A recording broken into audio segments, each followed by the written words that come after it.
Hello again, everyone. It's Monday, December 20th. Welcome to another edition of the Live Ones. And, well, there really is no other news. Just a partial list of teams that have suspended operations indefinitely until sanity is restored vis-a-vis COVID. The Detroit Red Wings, the Toronto Maple Leafs, the Colorado Avalanche, Florida Panthers, Calgary Flames, Nashville Predators, Boston Bruins.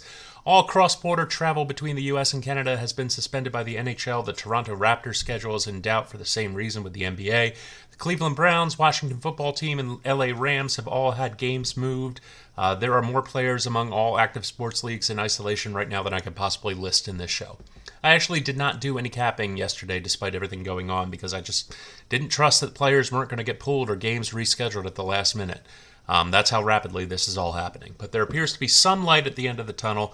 The NFL has announced that it's no longer going to be doing weekly testing for anyone who's not symptomatic. The NFL and NFLPA announced the more targeted testing plan in a statement, along with what they call more flexibility for players to attend meetings virtually and opportunities for high-risk players to opt out of the remainder of the season. I imagine they're going to have to do this during the Winter Olympics as well. More sports leagues are going to follow as the messaging from the very top of the White House appears now to be, we can't use positive cases as the metric anymore. We have to focus on hospitalizations and deaths as the metric of how things are going with COVID, which was the whole point of the vaccine in the first place. I think this, frankly, is how you're going to get the last vaccine-hesitant holdouts in pro sports. You're vaxxed, you're not subject to testing unless you're showing some symptoms. You're not vaxxed, you still have to go through all this whole rigmarole every single week, every single day, depending on the league, whatever, all that pain in the ass testing all the time. It's a short slate of sports today. We've got a doubleheader of Monday Night Football, some basketball, only one hockey game going on tonight with all the postponements, and a very short card of college hoops. This is going to be a short show, but we've got some plays to go over. Let's get to them.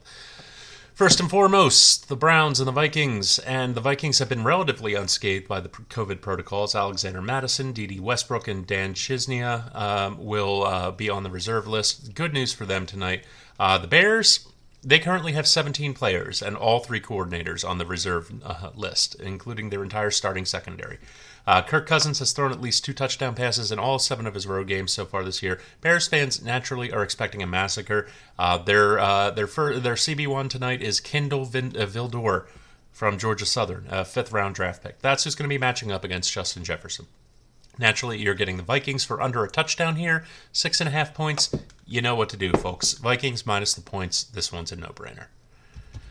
Over to college basketball, and game that I'm looking at tonight is Wagner and Delaware State. The Delaware State Hornets may be one of the saddest offenses in all of college basketball. 317th in the country, averaging just shy of 63 points a game, and you might say to yourself, well, lots of good college basketball teams shooting the 60s on average. Why is that a problem?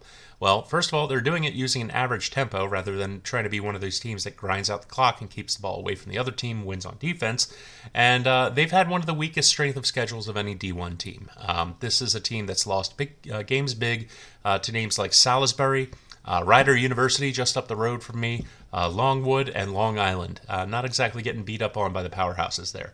Wagner is licking their chops at the prospect of this game, sitting in first place in the Northeast Conference. Wagner's gotten it done on both ends of the court, but particularly on defense. This team is 29th in the country in points allowed and 20th in the country in field goal percentage on offense. This trio of guards in Alex Morales, Will Martinez, and Elijah Ford represent a ridiculous talent differential between these two teams that I think is going to have Delaware State struggling to hit 50 points.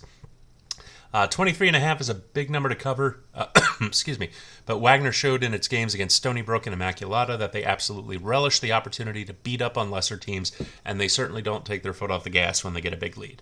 I like Wagner to drop at least 80 on the Hornets tonight, so give me Wagner minus 23.5 tonight.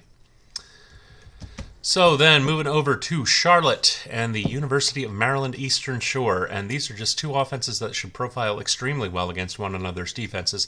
Charlotte's not an overpowering offense, certainly not a rapid tempo team. It's not going to drop 90 on you, but they're incredibly efficient. 60th in the country in offensive efficiency. They're very good with their shot selection. They draw a lot of fouls, and they're extremely accurate from the foul line. That all is going to be a problem for the Hawks. UMez comes in at 273 in the country in defensive efficiency.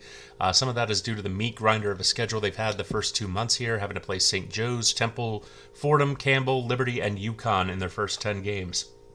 Honestly, the fact that they're even at 500 right now is an accomplishment. Charlotte's defense, on the other hand, is just a mess in general, close to dead last in the country in field goal percentage allowed and not much better at protecting the arc. I think any given basketball team's offense could profile well against them. Charlotte should have no trouble hitting the mid-70s tonight, and I can easily see UMez touching the 70 mark as well. Wouldn't hate you if you sprinkled a bit on UMez as a plus 12 road dog here. They certainly are undefeated against the spread, despite their brutal schedule, after all.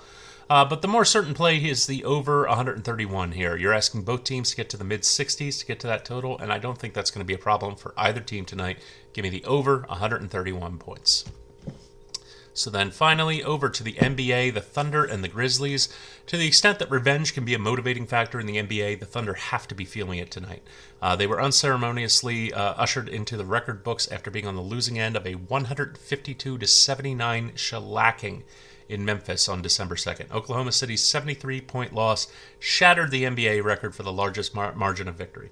That's not going to happen again tonight. OKC's offense has been looking a lot better as of late and has powered them to 4 wins in their last 6 games, averaging a total of 103 points a game down that stretch.